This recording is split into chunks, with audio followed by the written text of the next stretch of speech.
Buena mano sa ating One Balita Pilipinas ngayong Miyerkules. Social Security System o SSS kinwestiyon ng Commission on Audit o COA kung bakit gumastos ng higit 13 million pesos sa tissue. Kampo ng negosyanteng si Atong Ang aapela raw sa desisyon ng Department of Justice na sampahan siya ng kaso kaugnay sa missing sabongeros. Contractor na si Sara Diskaya kusa umanong sumuko matapos sabihin mismo ni Pangulong Bongbong Marcos na malapit nang lumabas ang arrest warrant laban sa kanya. Ano kaya ang susunod na hakbang ng pamahalaan? Pasabog na opening ceremony ng 33rd SEA Games, Pilipinas nakakadalawang medal na agad sa naturang patimpalak. At sa dry run pa lang ng bagong Willonaryo, umuulan na agad ng papremyo. Magandang tanghali, Luzon, Visayas at Mindanao. Thank you for joining us. Good afternoon sa mga nanonood. Saan po ang This has been my guide. Ang buting utang, kumikita, masamang utang, kita. Mga bayan ng mga palitan sa Visayas at Mindanao. nagsanga ang mga paluwa sa kanilang mga probinsya. Hola! One Balita, Pilipinas!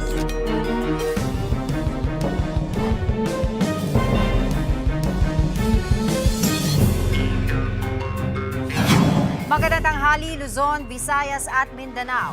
Sakto ngayong magpapasko, balik operasyon ang mga lechonan sa La Loma sa Quezon City matapos mapasara dahil sa banta ng African Swine Fever. Kumustahin natin ang bentahan dyan. Live na magbabalita si Mobile Journal Evan Tarinque. Evan, bukas na nga ba ang lahat ng lechonan dyan matapos ang ASF scare? Angela, bukas na nga ang mga litsunan dito sa La Loma matapos nga yung nangyaring ASF scare na halos ilang linggo hindi nakapagbenta yung mga litsunan dito. Pero ngayong araw ay talaga makikita mo na nakadisplay na at maaamoy mo na yung mga bagong lutong litson dito. Kasabay nga niyan ay mas naghigpit sa sanitation protocols yung mga tindahan dito. No? Yung mga hahawak neto dapat naka-face mask, gloves at hairnet yung mag-aasikaso ng mga lutong na lechon. At kasabay na, no, Angela, dapat yung mga lutong lechon naka-display dapat sa likod ng isang glass window. No? Ipinagbabawal na rin kasi ngayon, Angela, dito yung pagkatay ng baboy dito mismo sa loob ng lechonan sa La Loma. Angela? Magkano ba yung mga lechon dyan ngayon, Evan? Angela, sa ating pag-iikot dito sa may La Loma, no, sa ating pagkatanong, yung 6 na kilong lechon naglalaro sa 10 to 12,000 pesos. Pero kung sakali namang hindi kaya ng budget yung ganyang presyuhan, pwede naman raw bumili nung tingi-tingi, yung tiga 2 kilo, tiga 3 kilo, at mas makakamura doon. No? Pero in terms of stocks naman, Angela, marami naman daw yung stocks ng lechon ngayon. No? Kung sakali makita ng mga lechonan dito na kukulangin yung kanilang lechon, madali naman daw silang makakapagdagdag ng luto. Pero sa kabila niyan, inaasahan niya na pagdating pa ng December 24, talagang dadami yung pila ng tao sa mga lechonan dito sa La Loma. Angela? Alam mo, Evan, hindi natin maalis yung isipan ng mga kapatid natin na may mga pag-aagam-agam pa, no? Kung safe nga ba ang mga lechon dyan ngayon sa La Loma. So para mapatunayan natin na safe sa publiko ang lechon dyan, baka pwede ka namang tumikim at ipaalam sa amin kung masarap pa rin ba ang lechon dyan. Alam mo, Angela, kanina ko pa nga talaga naaamoy at nakikita yung mga lechon dito. No? At thankfully, papatikimin tayo ng isang lechonan dito sa La Loma. Ito yung lechon dito, may kita natin, medyo may taba at may laman. No? So, tigman natin yung laman. No? So, in terms of lasa ng laman, Angela, talagang juicy pa rin yung mga lechon dito. At yung balat, kung maririnig nyo, crunchy pa rin yung mga balat na suwak at talagang hinahanap nung mga Pilipinong bumibili ng lechon dito sa La Loma. Angela? Evan, hindi ko naman narinig kung crispy yung balat. Ulitin So natin, kailangan Lydia. malaman ko din magpadala ka na. Ay. Ano pa? Magpadala ka na lang dito para mas malaman ko na crispy yan. Maraming salamat Mamaya. sa iyo, Mobile Journal Evan Tarinque. Sa iba pang balita, tinawag na deeply flawed at grossly unfair ng kampo ng negosyanteng si Atong ang resolusyon ng Department of Justice na pakasuhan ito kaugnay ng missing sabongeros. Ayon sa abogado ni Ang na si Attorney Gabriel Villarreal, maraming factual gaps at inconsistencies sa ruling. Nakaasa rin anya ang DOJ sa flawed testimony ni Julie Patigona na may questionabling integridad. Sa desisyon ng DOJ, pinakakasuhan si Ang at 21 pa ng 10 counts ng kidnapping with homicide. Pinasasampahan din si Ang at 9 na iba pa ng 16 counts ng kidnapping with serious illegal detention. Ayon sa panel of prosecutors, may nakita silang sapat na ebidensya at reasonable certainty of conviction. Hindi naman kasama sa pinakakasuhan ng aktres na si Gretchen Barreto. Ayon sa kanyang abogadong si Alma Malyonga, matagal nang iginigiit ni Barreto na wala siyang kinalaman sa mga nawawalang sabongero. Buti na lang sumang-ayon ng DOJ na pawang spekulasyon lang daw ang mga akusasyon laban sa kanya. Para po sagutin niya, makakasama natin ngayong tanghali ang legal counsel ni Atong Ang na si Attorney Gabriel Villarreal. Magandang tanghali po sa inyo, Attorney. Thanks for joining us. Magandang tanghali. Thank you very much. Magandang tanghali sa mga nakikinig at nanonood sa atin. Maraming pong salamat. Yes, Attorney, ano nga po yung naging reaksyon mismo dito ni Atong Ang nang malaman po niya ang pasya ng DOJ na sampahan po siya ng kaso? Nung tawagan ko siya kagabi, nung matanggap yung resolution late last night sa email, medyo nadismaya si Mr. Ang, kasi maasa naman talaga siya na kahit na paano pakikinggan yung aming ebidensya at yung counter affidavit nga na ipinresunta namin sa DOJ panel. Ngunit sa nabasa ko doon sa resolution na natanggap ko kagabi, parang wala man lang silang pinansin doon sa aming ebidensya. No? Kaya kami parang, siyempre, si Mr. Ang nadismaya, ako na-disappoint din sa kapwa ko mga abogado na prosecutor ng DOJ. But nasaan po ba ngayon si Mr. Atong Ang, Attorney? Nandito lang sa Manila. Okay. Nasa Metro Manila. Okay. And base po kasi dun sa mga kaso po no na final po against sa kanya, ang sabi po kasi dito ano po ba ang ating legal step na inyong gagawin matapos ilabas ng DOJ ang kanilang resolusyon? Sa ngayon po, naghahanda na kami ng motion for reconsideration ng resolution dahil kami naniniwala na yung resolution ay hindi na-consider yung mga ebidensya na isinulong sa kanila ng CIDG, sinula, at lalo na yung mga ebidensya din na isinulong namin sa kanila nitong nakaraang preliminary investigation. Kaninang umaga po, may mga kasamahan ako na nagpunta sa Department of Justice. Kukuha kami sana ng kopya ng information mismo na supposedly dapat naka-attach dun sa resolution na pinadala nila sa amin kagabi pero hindi ko naka-attach. Nalaman po namin kanina na humihingi kami ng kopya ng information. Yung palang mga information na hindi pa handa at inihahanda pa lang at hindi pa rin naka-file sa korte yon. Kaya sa ngayon ang ginagawa namin, gumagawa muna kami ng motion for reconsideration. Pag nakita mo na namin yung information, tsaka kami magkukompose ng aming ebidensya at ng aming depensa para dun sa mga nakasaad na akusasyon na ilalagay nila sa information namin. Attorney, in one of your interviews, nabanggit po ninyo na deeply flawed and grossly unfair ang preliminary investigation ruling ng DOJ. May nakita po ba kayong pagkukulang o mali sa naging resolusyon ng DOJ na dapat itama? Oo nga po, ang nangyayari ho kasi if they base their resolution basically only on the testimony of Julie Patidongan and his brothers, who are his co-conspirators. Sila ho talaga ang may kagagawa nitong malaking kalokohan na ito. And yet, sa mga statement ho nila, ibinabase yung mga akusasyon na dinadala ng DOJ ngayon sa korte. marami yung inconsistencies dun sa mga affidavit ng mga magkakapatidongan. Yun po ay pinoint out namin sa mga affidavit na final namin sa DOJ. Meron po kaming tabular presentation ng inconsistencies between the statements in themselves and between the statements of one brother against the statements of the other brothers. Yun po, hindi ko nakitang kinonsidera yun dun sa resolution na natanggap namin kagabi. Kaya ako sinasabi na yung resolution is deeply flawed and rather unfair because in the beginning po kasi talagang ang nakikita namin pinupuntiryan nila rito ay si Mr. Ang. Talagang desidido sila, determinado sila na idikit yung akusasyon na ito kay Mr. Ang.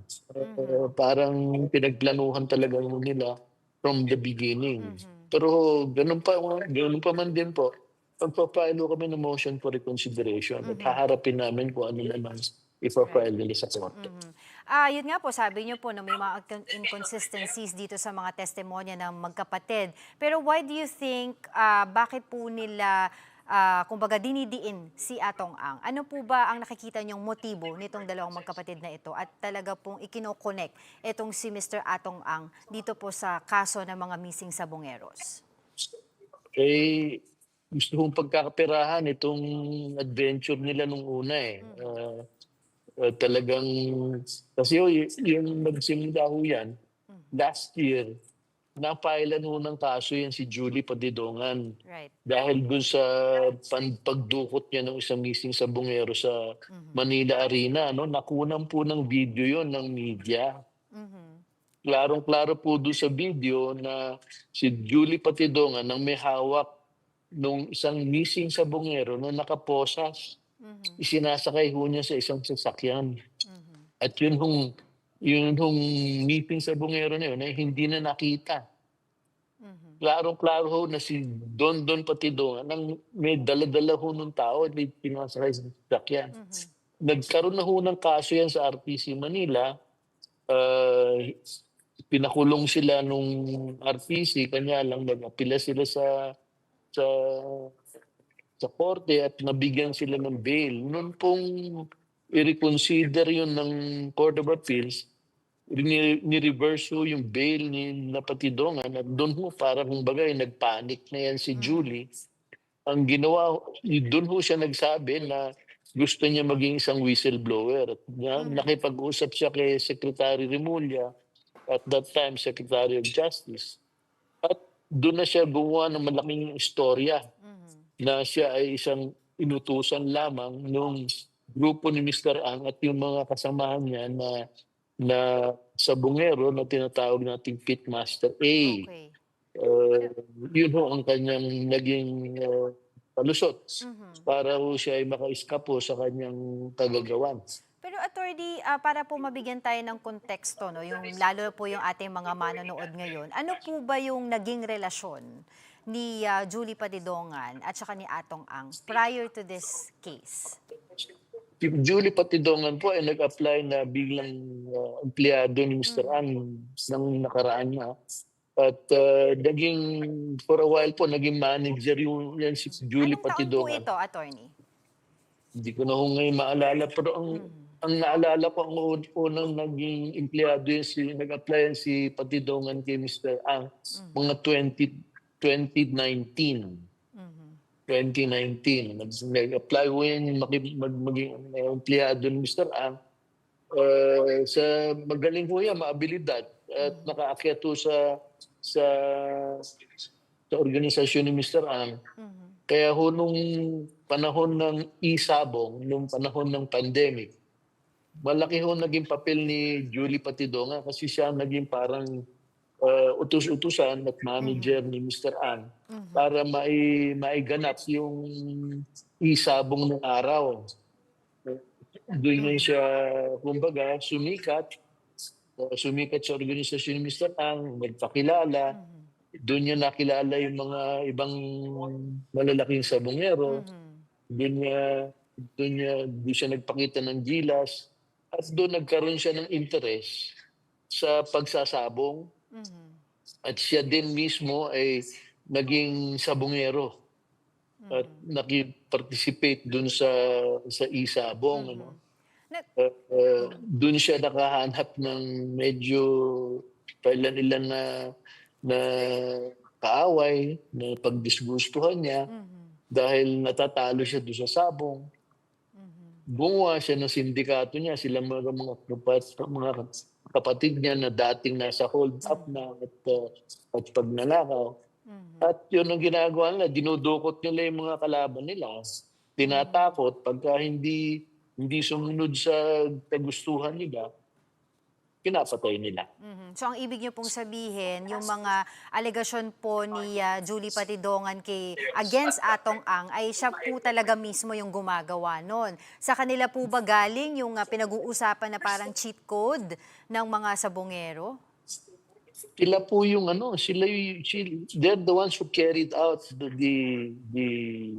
kidnapping, the detention, and killing of these missing sabongeros. At ang bala po, intensyon ho namin na magpresenta ng ebidensya para ipakita na si Julie Patidongan at kanyang mga kapatid ang siyang may kagagawan nitong pagdukot at maaaring pagpatay dito sa mga missing sabongeros. So meron po kayong ebidensya na talaga pong magtuturo against Julie Patidongan. If ever suntok sa buwan, pwede niyo po ba yun ay ma-share sa amin? Yung isa sa mga yan, at ang pinakaklaro ay yun hong 10 affidavit na final namin sa Department of Justice. Unang-una ay i-final yan sa CIDG. Ngunit hindi ho, so for some reason, hindi ho isinama ng CIDG doon sa referral nila sa DOJ. Kaya nung presentasyon na po sa preliminary investigation, kami na po ang nagpresenta ng 10 affidavit. Ngunit sa DOJ, sa base sa resolution nila ngayon, hindi rin nila pinansin yung 10 affidavit na yun. Meron, tsaka pinresenta din po namin yung klarong-klaro na CCTV na nakunan si Julie Patidongan. Meron pong testigo nag-identify na yung tao na yun sa CCTV ay si Julie Patidongan, may hawak-hawak na isang missing sabongero na ang isinasakay niya sa sasakyan at yung missing sabongero na yun, hindi na yun nakita. But Attorney, if you think that these are powerful evidences na makapagtatanggol sa inyong kliyente, why do you think hindi po ito pinansin sa DOJ? At nagtuloy pa rin po sila ng pagsasampa ng kaso? That's still a mystery to me up to now. But if you recall, very significant to or namamayani sa isip ko at sa pag-alala ko. Nung unang mapag-usapan yung 10 affidavit na yan, yun hong hepe ng CIDG, pinapalitan ni Secretary Rimulya. Hiningi pa niya doon sa kapatid niya na si DILG Secretary John Vic Rimulya na tanggalin yung si General Macapas na hepe ng DILG dahil hindi nagustuhan ni Secretary Boying Rimulya yung direksyon ng investigasyon na ginagawa ni General Macapas. Ipinalit ho doon si General Abrahano at nung ipalit si General Abrahano, walang isang buwan walang ilang linggo lang na nakalipas, i-final na agad yung kaso sa DOJ nang walang pasubali ng kahit na ano. So what are you implying here po, Attorney, against the Ombudsman at the former DOJ Secretary? Maaari po nagmamadya at that time dahil malakas ang pressure sa kanila nung mga kamag-anak ng missing sabongeros na i-resolve na yung kaso nila dahil nga naman matagal na. Tapos naniwala ho kasi sila doon sa istorya ni Julie Patidongan na itinapon daw sa Taal Lake yung mga yung mga labi ng mga missing sabongeros. Ilang taon ho nagda-dive sila doon sa Taal Lake. Wala naman pong nakukuhang sinasabing labi ng mga missing sabongeros.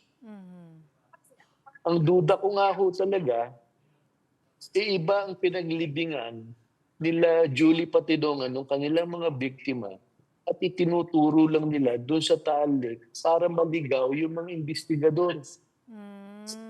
Okay, pero prior po dito sa pagdidiin ni Julie Patidongan kay Mr. Atong Ang, nagkaroon po ba sila ng parang pag-aaway or alitan?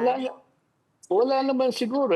Siguro yung kahit na anong i-playo, meron siguro pagdidisgusto. Si Julie yan tumakbo nung huling eleksyon pagka-mayor sa Surigao.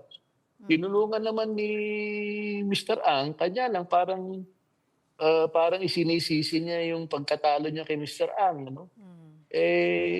Hindi naman niya siguro maihisisi kay Mr. Ang lahat ng mga pangyayaring gano'n. Nagbigay naman si Mr. Ang sa kanya ng ilang hinihingi niyang financial na tulong. Wala namang leader si Mr. Ang doon sa Surigao na masasabi mong uutusan niya na papanulunin si Patidongan. Well, attorney, yung hindi po pagsama dito sa magkapatid na Patidongan sa listahan ng mga kakasuhan, ano po ba yung possible implication nito and ano po yung reaction din ni Atong Ang regarding this? Ang balita ko kasi yung tatlong magkakapatid, si Julie, si Eliakim at yung isang si Jose na ngayon ay nakakulong sa Bilibid dahil for another crime. Yun palagi ko yun ang gagamitin nila na kumbaga magtitistigo, mga star witness nila sa trial nitong mga kaso. Sa akin po, kung ako lang, okay lang ako doon dahil kayang-kaya po namin sa ebidensyang hawak namin na pasunangalingan yung mga pinagsasabi niya ng mga magkakapatid na yan. At tulad nga ho ng sinabi ko sa iyo kanina, we even have a tabular inventory of the inconsistencies within the very statement of these Patidongan brothers and the inconsistencies between the statement of one brother against the statement of the other brothers. Aside from that, yung Jose, nandun nakakulong yun sa Bilibid for another crime. What kind of credibility will he have to testify on something that he has nothing to do with? Isinasama lang siya ni Julie dito para sa ganun makaalpas na siya doon sa Bilibid dahil siya ay nakakulong ngayon I think for robbery. Pero paano po didepensahan po ninyo itong si Atong Ang doon po sa usapin na although nasabi niyo nga po yung credibility issues ng Patidongan brothers, pero meron po daw silang hawak na ebidensya that would directly point Atong Ang na command responsibility na siya talaga daw po nag-uutos nitong mga operasyon na ito. Wala ho kami nakikitang ebidensyang ganun. Wala ho kami nakikitang ebidensyang ganun. Puro ho, sabi-sabi lamang ni Julie Patidongan. Nagsasabi pa nga ho sila na doon daw sa hearing sa Senado, may nakita daw nung isang Patidongan yung telepono ni Mr. Ang. At doon daw nakasaad yung mga partisipasyon ni Mr. Ang sa mga pagpaplano niya. May pinresentang ebidensya na yung telepono ni Mr. Ang never left his side. It was never left for the attention of anybody else. Panay kwento lang ho, panay istorya na fantastic story ng pinipresenta nitong mga magkakapatid nito. Gusto lang ho nila makaalpas dito sa kagagawan nilang kalokohan nila. So, as per Atong Ang, siya po ay hopeful na makakalusot po siya dito sa kaso na ito. Ito po ay non-bailable case. Siya po ay haharap once na arrest warrant po ay mailabas na. At syempre po, ano po ba yung mensahe ninyo through Atong Ang doon po sa publiko at sa pamilya po mismo ng nawawalang sabongero habang nagpapatuloy nga po ang proseso sa korte? Kumpiyansa ho kami na ma-acquit po namin si Mr. Ang dito sa mga akusasyon sa kanya dahil hawak po namin ang mga ebidensya. Humihingi na lang po ako ng tulong sa publiko, lalo na sa mga pamilya po ng mga missing sabongeros. Tignan po ninyong mabuti yung mga pinagsasabi ni Dondon. Huwag ho kayong basta maniniwala. Tignan niyo ho ng mabuti, tignan niyo ho yung ebidensya. Samahan niyo ho kami, magsama-sama ho tayo para makuha natin yung hustisya para sa inyong mga kamag-anak. Sama-sama ho tayong kumuha ng hustisya at yun po, para kay Mr. Ang. Tulong-tulong po tayo. Okay, Para malaman natin, matuklasan natin kung sino talaga ang may kagagawa nitong buong kalokohan na ito. hindi po aalis ang bansa si Atong Ang at haharapin niya po ang kanyang mga kaso dito. Haharapin po niya ang lahat ng akusasyon na ito sa tamang pamamaraan. Maraming salamat po sa inyong oras, Attorney Gabriel Villarreal, ang legal counsel ng negosyanteng si Atong Ang. Sa iba pang police reports, 15 saksak ang pumatay sa isang kolehiyala sa General Santos City. Ang nakikitang motibo, pagnanakaw. Para bigyan ang mukha ang balita, Mobile Journal Kayla Makantan. Di bababa sa 15 saksak ang tinamo ng 21 anyos na babae matapos pasukin sa kanyang kwarto sa General Santos City.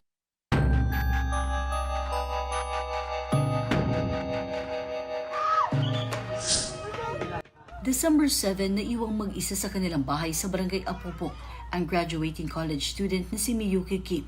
Inutusan siya ng ina't amain na magbantay sa kanilang small town lottery outlet na nasa harap ng kanilang bahay dahil may dadaluhan silang okasyon. Kinabukasan, pag-uwi ng kanyang amain, dumiretso siya sa kanilang pwesto pero napansing sarado ang kwarto ng biktima. Pagpasok niya rito, tumambad si Miyuki na duguan at tadtad ng saksak. Magulong kanyang kwarto na tila hinalughok at kumpirmadong natangay ang 10,000 piso na kita sa STL. Bagaman pagnanakaw ang lumalabas na posibleng motibo sa pagpatay kay Miyuki, hindi pa rin inaalis ng otoridad ang iba pang anggulo. Inaalam pa po natin sa yung motive talaga na gumawa ng krimen. As of this moment, hindi ko pa po sasabihin yung mga binigay po na information ng mga ng parents po ng biktima dahil nga po is ongoing pa po yung ating ginagawang investigation. Sa ngayon, 3 persons of interest ang tinututukan ng mga pulis. Maaari po makipag-ugnayan dito sa Police Station 2. Ang sa gayon po ay mabigyan po natin ng justice yung biktima.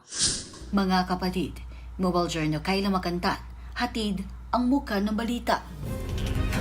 Sa Bicol, sinubukang ipapalit ng isang pamilyang nasunugan ng perang inipon na kasama sa mga naabok. Nagtagumpay kaya sila? Para bigyan ng mukha ang balita, Mobile Journal, Ray Vicente. Pera na, naging abo pa. Yan ang masakit na katotohanan ng hinaharap ng isang pamilya sa Bicol. Tanghaling tapat ng magulantang ang pamilya Espela dahil sa narinig na pagsabog sa loob ng kanilang bahay. Nakita po nila na nag-aapoy na po yung ibabaw ng Durabox. Pang-spray po sa sugat ng hayop. Ito po yung nakalagay dyan, tsaka battery ng motor. Mainit po nung araw na yun. Siguro na-trigger po yung... Sa kasamaang palad, nasama sa nasunog na kabinet ang inipon nilang pera na halagang 3,800 pesos. Maliit para sa iba, pero 2 linggong pagod daw ang katumbas para sa kanila. Sunog na talaga yung kalahati ng pera. Alam mo, susunog po tayo ng papel. Yung ganong texture na lang. 2 weeks na trabaho ni Papa. Yun po yun, yung naubos ko. Wala na, hindi na buti na lang yung ibang pera may serial number pa. Sa Bangko Sentral ng Pilipinas Circular 829 Series of 2014, may mga pamantayan sa pagpapalit ng nasira o mutilated na pera. Ang size ay kailangang may natirang 60% o 60% ng nasirang pera. Pangalawa, signature. Ang signature ay kailangang may natirang alinmang portion o parte ng signature ng BSP Governor o ng President ng Pilipinas. At pangatlo ay ang security thread na kailangang nakikita sa sirang pera. Maaaring pumunta sa authorized bank at sila ang mapapadala sa BSP para suriin. Sa kasamaang palad, hindi na raw mapapalitan ang pera nila Blessy. Sa kabila nito, laking pasasalamat pa rin niyang ligtas ang pamilya nila. Ako lang kasi yung pera napapalitan, buti walang napano sa mga apo. Mga kapatid, mobile journalist Ray Vicente po, hatid ang mukha ng balita.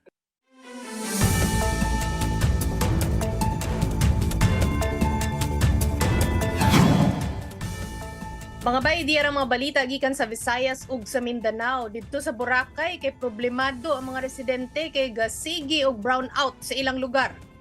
Matod di Malay Aklan Mayor Frolibar Bautista, nagsugod ang ilang problema sa kuryente ni adtong December 4 dihang naigo sa high tide ang transmission line sa National Grid Corporation of the Philippines o NGCP. Gipaninguha pa nila ang pag-ayo sa maong problema. Gibutangan una sa Aklan Electric Cooperative o AKELCO ug silicone insulator ang mga kable aron dili dayon magkaaberya kon mabasa sa kusog nga hapak sa balod. Pero nadaot man gihapon ang transmission line. Mangayo na ron og tabang ang Malay LGU sa Department of Energy aron masolusyonan na ni ang problema. Aduna say plano ang NGCP nga magtukod og bag-ong transmission line sa maong dapit. Pero anaa pa sila ron sa procurement process. Ato rong lilion ang Mindanao mga bay. Dito sa Cotabato, adunay 7 anyos o 7 years old nga bata nga nagpositibo sa Human Immunodeficiency Virus o HIV. Giklaro sa Disease Prevention and Control Unit sa South Cotabato Integrated Provincial Health Office nga walay posibilidad ang mother-to-child transmission kay nagnegatibo man ang inahan sa HIV. Ang ilang gitan-aw nga posibilidad kay basig nakuha sa bata ang infeksyon pinaagi sa sexual abuse o exploitation. Ang bata mao ang kinamanghuran o youngest sa 142 ka HIV cases nga na-record sa lain-laing bahin sa probinsya gikan kini January hangtod September karong tuiga. Sa kinatibuk-an, 134 ang lalaki ug 8 ang babayi. Ang upat aning mga babayi kay mabdos. Ang kadaghanan sa HIV cases anaa sa age bracket nga 25 to 34 nga gisundan sa 15 to 24. Nanawagan ang health center sa mga sexually active nga magpa-HIV test sa South Cotabato HIV/AIDS Treatment Hub kay libre man ang testing ug treatment services. Unya, assured nga striktong taguon o confidential ang identity sa tanang magpa-test. Maoras na ron mga bay, magkuyog na sa taugma para sa mga balita sa Visayas ug sa Mindanao. Ako si Chicky Verhel. Susunod, MMDA sinita rin ng Commission on Audit dahil sa 1 bilyong pisong pondo na hindi umano ginamit. Contractor na si Sara Diskaya kusa umanong sumuko matapos sabihin mismo ni Pangulong Bongbong Marcos na malapit nang lumabas ang arrest warrant laban sa kanya. At Team Pilipinas nakakadalawang medalya na ngayon sa SEA Games. Yan at iba pa sa pagbabalik ng One Balita Pilipinas.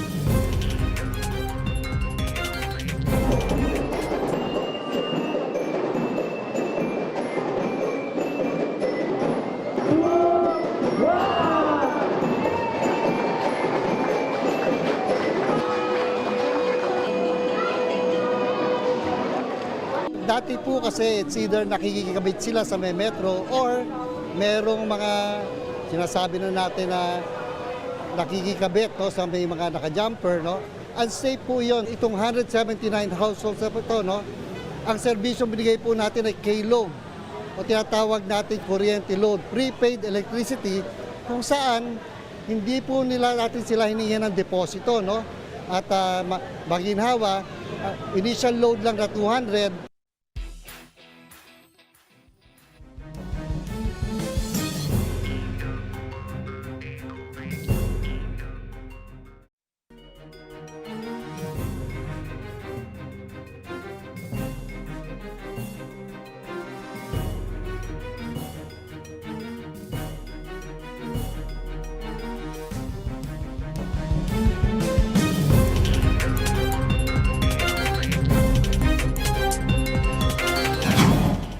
Matapos ipag-utos ng PNP ang paghahanap kay Sara Diskaya, siya na raw mismo ang sumuko sa National Bureau of Investigation o NBI kahit wala pa siyang arrest warrant.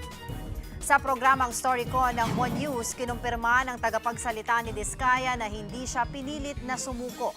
Patunay raw ito na willing siyang makipag-cooperate sa mga otoridad. Mananatili raw si Diskaya sa NBI hanggat hindi pa nailalabas ang arrest warrant.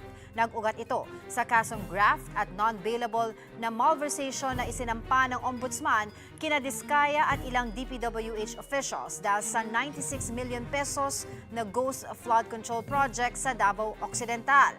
Una nang tinanggi ng kampo ng kontratista na ghost ang mga flood control project nila sa probinsya.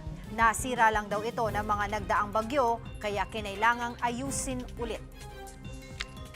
At sa puntong ito, makakausap po natin si Attorney Cornelio Samaniego, the third ang tagapagsalita ni Sara Diskaya. Magandang tanghali po sa inyo, Attorney. Magandang tanghali, Ma'am Angela. Mabuhay ka. Attorney, marami po syempre ang nagtatanong ngayon ating mga kapatid, bakit inunahan pa po daw ni Sara Diskaya ang paglabas ng warrant of arrest at sumuko na po siya. Ano po ba ang legal basis o strategy dito? Ay hindi namin po inunahan yung ating butihing Pangulo. Actually, ma'am, nung nagsimula na yan at kami nag-engage na bilang mga abogado niya, nakalatag na ho lahat yan, ma'am. In any eventualities na magkakaroon ng may sumampang kaso at may merong impending issuance of warrant of arrest, kasama po yan sa legal strategy namin. Nagkataon lang siguro na nagpa-press release ang ating butihing Pangulo na nagbuo siya ng tracker team. Pero hindi ho namin inuna ng Pangulo.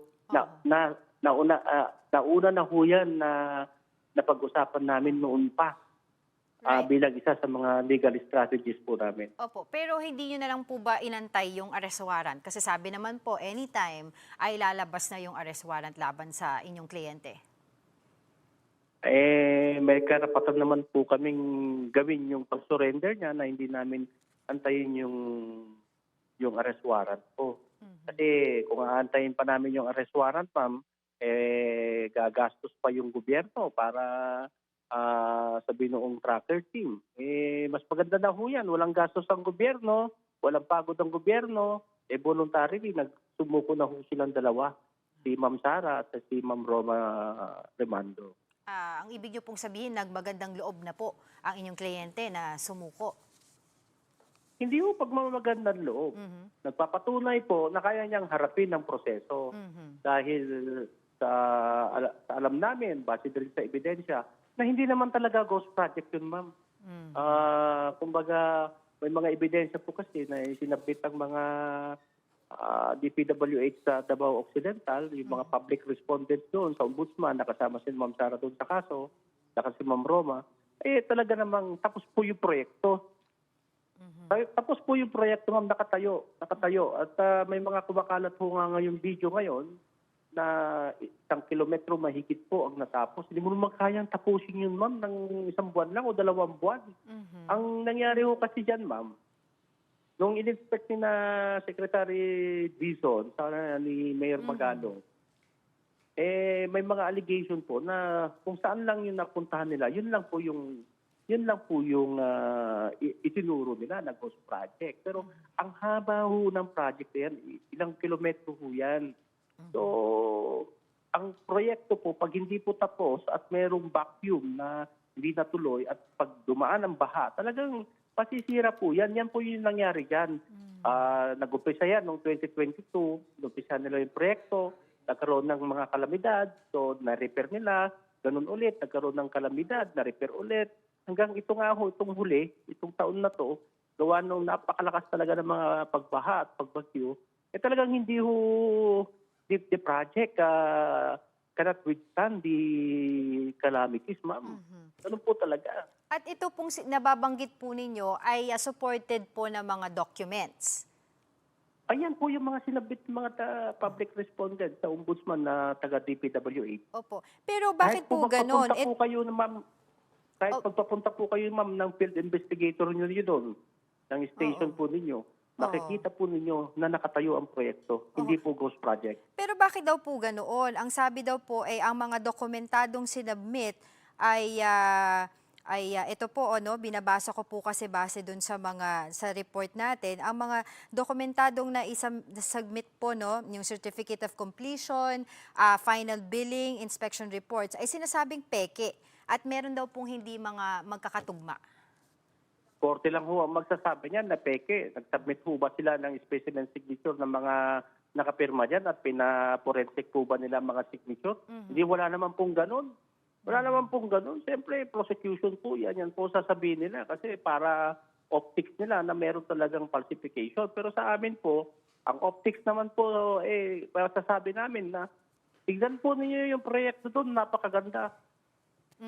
Pero attorney kasi, doon po sa inspection na ginawa nila DPWH Secretary Vince Dizon, ang sabi po nila kasi, ghost project, ibig sabihin wala pong nakatayo doon. Pero ang inyo pong sinasabi, nasira lamang at ginawa ulit. Yun po, sabi niya, ghost project po. Makikita niyo naman po sa video, may mga nabaluktot na mga bakal doon. At tignan niyo naman yung mga bato doon na rumagasa doon po. Talaga masisira po talaga ang project kung hindi pa talaga completed na nagawa. Kasi may vacuum po may space. So hindi po talaga kakayanin yan pag bumaha. Pero ano po ang tugon po ninyo dito sa pahayag ng Ombudsman na zero chance si Sara Diskaya na maging state witness dahil malalim umano ang kanyang involvement dito? Abay, nire-respeto ho natin ang Ombudsman kung yan po yung pananaw nila. Basta ho kami, sa kaming mga abogado ng mga Diskaya, at ni Ms. Rimando, gagawin na ho namin lahat kung ano yung magagawa namin para naman po mapadismiss namin yung kaso. And finally, ano po ba ang status ng pananatili ngayon ni Sara Diskaya sa NBI? Nandun po siya. Inaantay niya yung warrant of arrest. Para pag meron po man, edi under the custody of the law na siya. Kasi may warrant of arrest na. Kaya lang, yung mga gusto ng ibang mga tao na nagkukutya sa mga Diskaya na mahaharas sila, hindi ho mangyayari yun. Kasi matagal na ho namin pinagplanuhan yan as one of our legal strategies na kung sakaling may sumampang kaso at may lalabas na warrant, pwede naman ho silang magpa-safe keep sa mga otoridad. Well, on that note, maraming salamat po sa inyong oras. Attorney Cornelio Samaniego III, ang tagapagsalita ni Sara Diskaya. Sa iba pang balita, wala pa ring sagot ang Social Security System o SSS sa pagsita sa kanila ng Commission on Audit sa pagbili ng higit 13 milyong pisong halaga ng tissue. Base sa 2024 annual audit ng COA, bumili ng mahigit 140,000 rolls ng tissue ang SSS. Sa sobrang dami, hindi na raw ito nagkasya sa bodega. Git ng COA, dapat sana ginamit na lang ang pondo sa mga pensioner. Samantala, nilinaw naman ng Malacanang na hindi certified as urgent ang mga binanggit ni Pangulong Bongbong Marcos na priority bills. Para sa update, magbabalita live mula sa Malacanang si Mobile Journal Julie Baiza. Julie, ano ba ang paliwanag dyan? Angela, ayon kay Palace Press Officer Claire Castro, malinaw daw na nakasaad sa konstitusyon na kailangan lang mag-certify as urgent kung may public calamity o emergency. Dahil din dito, hindi sesertipikahang urgent ng Pangulo ngayong taon ang General Appropriations Bill o panukalang pondo para sa 2026. Patapos na rin daw kasi ang Kongreso at bago magpasko ay nakatakdang isumiti na ang enrolled copy ng GAB. Kasabay niyan, ipinaliwanag ni Yusek Castro na nagbabagong political landscape at pag-abuso ng ilan ang dahilan kung kaya't hiniling ng Pangulo sa Kongreso na gawing prioridad ang Anti-Dynasty Bill at Partyless System Reform Act. Nais din daw kasi ng Pangulo na mas lumakas ang kapangyarihan ng taong bayan sa pagpili ng mga opisyal na magsisilbi sa gobyerno at maging patas ang sistema nang hindi nakabase sa apelyido ng kandidato. Samantala, bumuelta rin si Castro sa halos 2 buwang bakasyon na hinihiling ni Davao City 1st District Representative Pulong Duterte sa 17 bansa. Sabi ni Castro, lahat ng public servant dapat nagsisilbi sa bayan. Kaya kung magbabakasyon, dapat din daw itong ipaliwanag. Bukod dito, Angela, tiniyak din ng palasyo na iiwasan na ng DPWH ang delay sa pagpapatupad ng mga proyekto ng gobyerno. Kasunod naman yan ang pagpuna ng COA sa higit 1 bilyong unutilized budget ng MMDA. Angela. Maraming salamat, Mobile Journal, Julie Baiza. Susunod, Direktor ng MMFF entry na Manila's Finest na si Raymond Red, makakasama natin live dito sa studio. Yan at iba pa sa pagbabalik ng One Balita, Pilipinas.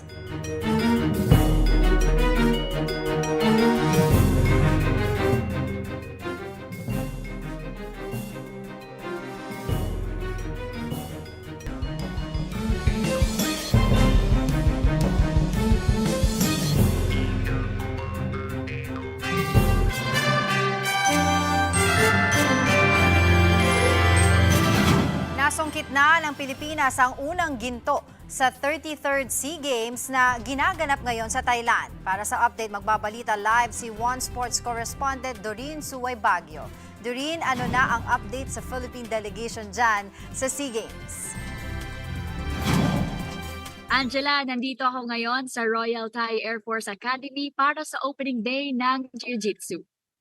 Patuloy din ang laban sa men's baseball, men's and women's cricket, tennis, aquatics, handball, gymnastics, hockey 5s, basketball 3x3 at boxing. Sabay-sabay ngayong araw ang lahat ng sports na yan sa iba't ibang parte ng Bangkok at Chonburi. At kanina nga lang ay nakadalawang medals na tayo. Unang-una dyan si John Derek Farr na naka-bronze sa mountain bike men's downhill.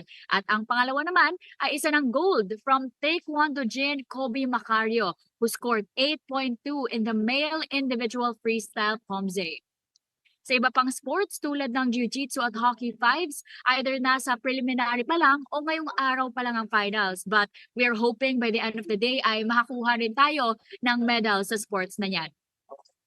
Kagabi nga ay opisyal na rin binuksan ang SEA Games sa Ratcha Mangala Stadium kung saan ang ating mga atleta ay pinangunahan ng ating flag bearers na sina Alex Ayala at Brian Baguna sa Parade of Nations.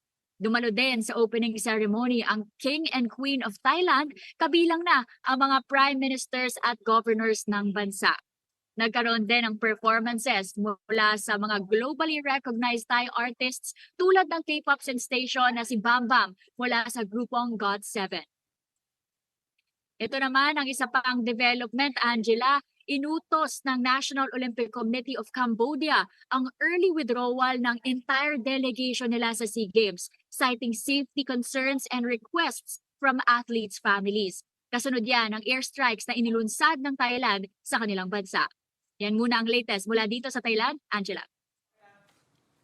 Maraming salamat, One Sports correspondent Doreen Suway Baguio. Hola mga kapatid, mula sa krimen, korupsyon at paglaban sa integridad ng kapulisan. Yan daw ang mga abangan sa Metro Manila Film Festival entry na Manila's Finest. At eto na po! Oh my gosh! Talaga na starstruck ako. Kasama natin sa studio ang nag-iisang si Direk Raymond Red. Wow! Direk, o diba? Na talaga mapapabow down tayo sa isang henyo kagaya mo, Direk. Pero gusto ko lang sana marinig from you, ano? How did you treat this baby, this Manila's Finest? This sabi mo nga, first commercial film of yours. Well, it is parang first legitimate studio mainstream film para sa akin. Ano? I made many films pero most of them are independently produced talaga eh. So ito yung talagang setup na mainstream. So, but yeah, nung napunta sa akin yung project and ginawa ko siya, I was quite surprised na smooth para sa akin. Parang siguro because of years of making films na rin. Parang madali naming, na isip agad yung collaboration namin with the actors, with the crew, with the staff, of course the creative writers, no? So parang na-surprise ako na it went smoothly. Wala kaming problem. Mukhang makakaulit. Mukhang makakaulit! Gusto mo yun? No, pero direct ito na nga, no? I know you were saying you were supposed to be the cinematographer of Manila's Finest and you took on your niece's, kumbaga, no, hat dito para sa Manila's Finest. So, what was your vision for this when you went on board bilang director? Yun nga, no?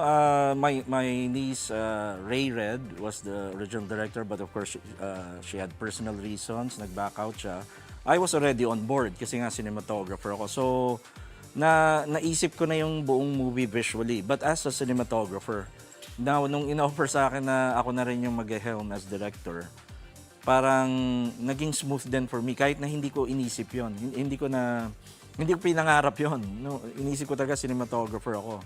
But when finally na-decide, okay, ako magdidirect, parang nagulat din ako na it was easy for me to accept it. Kasi I realized it was up my alley. Mahilig ako sa history, mahilig ako sa period films. Marami ako yung mga indie films, kahit yung mga super low-budget short films ko nung nagsisimula pa lang ako, about nostalgia and the past na. So, parang na-realize ko, gusto kong gawin to. And then, very relevant syempre yung issues na tinatakol dito sa story. So, Let's talk about the issues na tinatakol nga rito. What did you want to focus on? well, without revealing much muna about the film, human drama talaga to. It's about human relationships. But the lead characters are in a world na nilagay natin sila sa 1969 ang simula ng kwento, no? And ang backdrop niya mga historical events na very relevant nung panahon na yon, no? So ayun nga, without telling much of the story, alam naman natin 1969, that was just a few years before martial law. So meron ng parang feeling and encroaching force na parang mangyayari yung martial law. So somehow yung kwento talaga nakafocus dito sa mga tao. In fact, mga ordinaryong tao sila, no? Kahit yung police, it is very specific job, no? And responsibility. But I look at it as parang part sila ng mga ordinaryong tao, no? And yet, nandito sila sa mas complex na sistema na nangyayari ng panahon na yun. Anong natutunan mo direct, no? Sa part mo naman, working with mainstream actors, di ba? Kasi you've come across Piolo from his indie days, now you're working with him. Talagang parang sabi mo nga, may spark, di ba? Parang ang dami niya palang idea, na-excite siya after making Manila's Finest. Right. Kayo naman, on your side, working with Enrique, and of course, our newcomer, napakalakas, Ashton Olviga. Right. Amazing nga eh. Again, nung nagsisimula, yes, aminin ko parang there was a bit of pressure on me. Pero nung nandun na kami na kakolaborate ko na sa kanila, very smooth yung nangyari. And then I knew Piolo from way back. Although first time kami nagkatrabaho talaga. But Piolo has done a lot of alternative and independent films, no? Even with Love Diaz. So, familiar na siya dun sa, kumbaga sabihin natin, yung galawan sa indie. Correct. And in recent years, we saw that, na-blur ang lines talaga ng independent, alternative, and the mainstream. So, ang daming nang nagko-collaborate, ang daming independent filmmakers nakapasok sa mainstream. So, parang dumating nga tayo sa time na pwedeng hindi na isipin kung indie ba siya o mainstream. Oo, kasi naghahalo na yung collaboration Ang galing. of different personalities and modes of production, no? Nag-a-adopt yung both sides, no? And I think with Manila's Finest, it will just up the ante of that. Parang ito yung perfect example of blurring the lines of that one, di ba? And grabe, right. direct, can pound your, di ba? Kumbaga from a director like you for the festival, it's gonna be a big deal kasi napakadaming general, kumbaga mga pamilya na susugod sa sinihan para rito. So what do you want them, of course, to enjoy sa araw ng Pasko? Sa akin, napakahalaga na, lagi natin sinasabi yon na we need to look back sa history. No? So, lumang kasabihan, di ba? Yung hindi lilingon sa pinanggalingan, hindi mo alam yung pupuntahan, di ba? So, napaka-importante lagi pag may artwork, any art form for that matter that deals with history, no? Tsaka yung history na yun, hindi lang naman about looking forward to the future. Ibig sabihin, nabibigyan tayo ng pagkakataon, intindihin talaga yung punto ng history na yon para mas intindihin natin. So I think mahalaga to sa mga manonood, whether pamilya mismo, history buffs, students, teachers, or even mga ordinaryong tao na ngayon namumulat because of what's happening sa society ngayon. No? lahat, with social media, lahat tayo nagkakaroon na ng boses. So, lahat tayo naglalabas na ng opinion. Kaya, mahalaga na mag-react tayo sa, kunyari, pareho nitong pelikulang to, kung ano yung pinapakita nito about our history. Amen. Thank you so much, Direk Raymond Red sa Pasko, Manila's Finest, mga kapatid. But anyway, yan muna yung latest sa showbiz. Balik sa'yo, Angela. Thank you, MJ. Mga kapatid, 15 days na lang, Pasko na. At yan po ang mga bumabanderang balita at public service sa inyong tunay na kasalo sa tanghali. Sa ngalan po ni Ms. Cheryl Cosim, ako si Angela Lagunsad Castro. Kami ang inyong kapatid sa Public Service 1PH. Teleserbisyo para sa Pilipino.